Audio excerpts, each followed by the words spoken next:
শুভ সকাল বন্ধুরা। সকাল সকাল দেখো তেলাইটা একদমই বারান্দায় মেলা ছিল, তো তার জন্য প্রচুর পরিমাণে ধুলো হয়ে গেছিলো, তো সেই জন্য তেলাইটা দেখো ধুয়ে দিয়েছি। তো এখন রোদের মধ্যে দিয়ে দিলাম, শুকিয়ে যাবে। আর শুকিয়ে গেলে মিলে দেবো। অর্জুন আঁকতে বসে, তো তখন এটা মিলে দিই। তো আঁকাটা ভালো হয়, বিছানায় বসে না আঁকাটা ভালো হয় না, তো তার জন্য। তো দেখো এখন ঝাঁট দেওয়া হয়নি বাসি উঠোনটা, তো ঝাঁটটা দিয়ে নিই, দিয়ে তারপরে বালিশগুলো ভাবছি রোদের মধ্যে দেবো। তো তার জন্য একটা তিরপলও নামিয়েছি, তো সেই তিরপলটা বিছিয়ে দেবো, বিছিয়ে দিয়ে রোদের মধ্যে বালিশগুলো দিয়ে দেবো। তো দেখো আমি ঝাঁট দিয়ে নিচ্ছি, আর উঠোনটা সেরকমভাবে নোংরা হয় না, যেহেতু বিকালেই ঝাঁট দেওয়া হয়। আর রাত্রিবেলা সন্ধ্যার দিকে তো সেরকমভাবে উঠানামা করা হয় না, যত হাঁটা চলা উঠানামা করা হবে তত বেশি নোংরা হয়। আর এখন অতটাও গাছের পাতা পড়ছে না, নাহলে গাছের পাতা পড়লে খুব পরিমাণে পড়লে নোংরা হয়ে যায়। তো চলো ঝাঁট দেওয়া হয়ে গেছে, তিরপলটা মিলে দিই, মিলে দিয়ে তোমাদের সাথে ভিডিওটা শুরু করি, তাই না? গুড মর্নিং, তোমরা কেমন আছো? আমি মনিকা ব্লগের লাইফস্টাইল চ্যানেলে তোমাদেরকে অনেক অনেক অনেক স্বাগত জানিয়ে আজকে সকাল থেকে নতুন একটা ভিডিও শুরু করছি। স্কিপ না করে পুরো ভিডিও দেখতে থাকো, আশা করি তোমাদের অনেক ভালো লাগবে। তো চলো, তো ওখানে বালিশগুলো যেহেতু রোদে দিয়েছি, তো তার জন্য চলে এলাম এই বাগানে জামা কাপড়গুলো মিলে দিয়েছি, কারণ বাগানের মধ্যে শুকিয়ে যাবে, আর না হলে একদম ছা হয়ে গেলে না বালিশগুলো সেরকমভাবে রোদ পাবে না। ওগুলো তো প্রতিদিন নামাই না, তাহলে যেদিনে রোদে দিয়েছি বেশ ভালোভাবে রোদ পেয়ে গেলে বেশ ভালোই হয়, আর পরের দিন দিতে হয় না। নাহলে ওগুলো তো মাঝে মধ্যে নামানো, যত রোদ পাবে তত একদম ভালোভাবে শুকনো হয়ে যাবে, বেশ ভালো লাগে। আর দেখো আমি এসে আগে বাসি ঘর দৌড়ে বিছানার চাদরটা চেঞ্জ করে নিচ্ছি। আগে ঘরটা পরিষ্কার করে নেবো, তারপরে রান্না বান্না করব। তো চলো, তার জন্য দেখো আমি বিছানার চাদরটা পাল্টে নিলাম, বালিশগুলো সমস্ত রোদে দিয়ে দিয়েছি। এরপরে ঘরটা ঝাড় দিয়ে নেবো, মুছে নেবো, এই সমস্ত কিছুই কাজকর্ম করব। আর ছোটো বালিশগুলো দিইনি, যেহেতু বড় বালিশগুলো দেওয়া হয়েছে, তো তার জন্য ছোটোগুলো দিইনি। আর এগুলো এতগুলো বালিশ তো লাগে না আমাদের, তো 4-5টা বালিশ লাগে। আর অর্জুন আবার 2-1টা বালিশ দেখছি নিয়ে এসেছে, খেলা করে, বারান্দায় ছিল তো বারান্দা থেকে নিয়ে এসেছে, ও খেলা করে। আর এখন যেহেতু সকালে স্কুল হয়ে যায়, দুপুরের টাইমটা না রোদের টাইমটা অনেকটা সময় থাকে, তো তখন ওকে বাইরে বেড়াতে দিই না, ঘরের ভিতরে রাখার চেষ্টা করি, কারণ প্রচুর পরিমাণে বাইরে রোদ গরম। তো যা কিছু করে সেটাই সহ্য করে নিই আর কি, নাহলে কি করে টাইম কাটবে বুঝতেই পারি না। তো তার জন্য ভাবি যে ঠিক আছে, যখন বাচ্চা মানুষ খেলা করবে বলছে, তো খেলা করো, ঘরের ভেতরে যেটা নিয়ে খুশি থাকবে সেটা নিয়েই থাকুক, এরকমভাবেই রাখতে হয়। এখন এত পরিমাণ গরম, বাইরে বের করাই যায় না।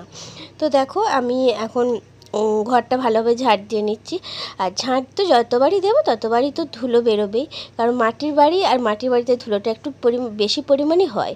তো দেখো মাদুরটা আমি তুলে নিয়ে চলে এসেছি, শুকিয়ে গেছিলো, যেহেতু উঠো সকালেই দেওয়া হয়ে গেছিলো, তো তার জন্য। তো এখন আমি সমস্ত কিছু দেখো মিলে দিয়ে অর্জুনের একদম আঁকার জন্য রেডি করে রেখে দিলাম, যাতে ও স্নান করে এসে আঁকতে বসতে পারে, কারণ আমি রান্না বান্না করবো, না হলে আমাকে বলবে মা আমাকে এটা করে দিয়ে যাও, ওটা করে দিয়ে যাও, তো ওটা শুয়ে যাতে না পাই, তো তার জন্যই আমি রান্না বান্না বসাবার আগে সমস্ত রেডি করে চলে গেলাম। তো চলো এরপরে রান্না বান্না করব। তো দেখো ছোটো মাছ নিয়েছিলাম, আর ছোটো মাছ ভাজা হচ্ছে।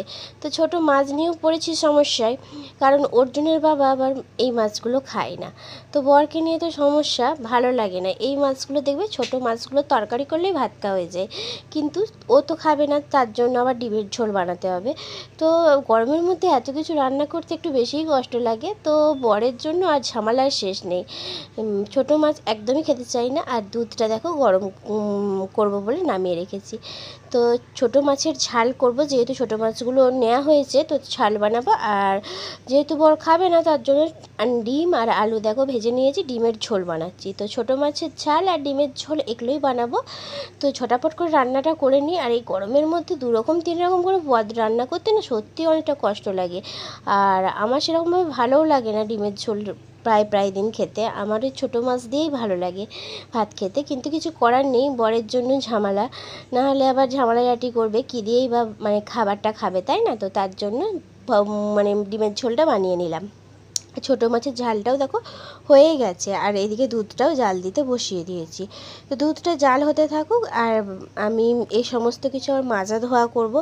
মাজা ধোয়া না করলে কী হবে বলো তো, অনেকটা দেরি হয়ে যাবে। আর দেখো এখানে আরও 3টে ডিম সেদ্ধ করছি, কারণ ডিমটা একটু কম হয়ে গেছে তো তার জন্য। তো চলো ডিমটাকে ভেজে আবার দিয়ে দিলাম ঝোলে, একটু কম হয়ে গেছিলো তো তার জন্য। তো এখন দেখো পাখিদেরকে খাবার দিলাম আর কচি কচি ঘাস এনে দিলাম, যাতে ওরা একটু ভালোভাবে খেতে পারে। তো ওরা তো ক্যামেরা দেখে নামবেই না বাবুরা, ওদের তো মানে একদম সেই ব্যাপার। তো যাই হোক, আমি তো অনেকক্ষণ ধরে ক্যামেরা নিয়ে দাঁড়িয়ে আছি, তোরা নামবি না কিন্তু তোদের খাওয়া দাওয়া আমি দেখেই যাব, এরকম একটা ব্যাপার। তো চলো এখন ওরা আপাতত নামছে টুকটুক করে, একজন নামলে আর একজন নামবে, কিন্তু একজন না নামলে কেউ নামবে না, এরকম একটা ব্যাপার। এবারে দুজনের মধ্যে ঝগড়াঝাটি কীরকম করবে শুধু খালি দেখো, ও ওর খাবারটা টানবে, ও ওর খাবারটা টানবে। তো এগুলো দেখতে আমার বেশি ভালো লাগে, তো আমি ভাবলাম তোমাদের সাথেও একটু শেয়ার করি। আর আজকে অনেক কটা দিন পরেই ভিডিও করছি, অনেক কটা দিন ভিডিও করা হয় না জানো তো, এই গরমের মধ্যে ভিডিও করার জন্য এনার্জিই পাচ্ছি না, আর ভিডিও করেই কী হবে, সেরকমভাবে ভিউ হয় না, তো তার জন্য আর ভালো লাগে না, মন ভেঙে যায় বলতে পারো। তো চলো এরপরে স্নান করে পুজো করে খাওয়া দাওয়া করবো, আর আজকের ভিডিওটা আমি এখানেই শেষ করে দেবো। ভিডিওটা কেমন লাগলো অবশ্যই কমেন্ট বক্সে কমেন্ট করে জানিও, আর ভিডিওটি যদি মানে আমার ভিডিওটি যদি তোমাদের ভালো লেগে থাকে লাইক কমেন্ট শেয়ার আর সাবস্ক্রাইব করে দিও। সবাই ভালো থেকো, সবাইকে ভালো রেখো, সুস্থ রেখো, সবাইকে টাটা বাই বাই। আবার আসবো আগামীকাল নতুন একটা ভিডিও নিয়ে, টাটা।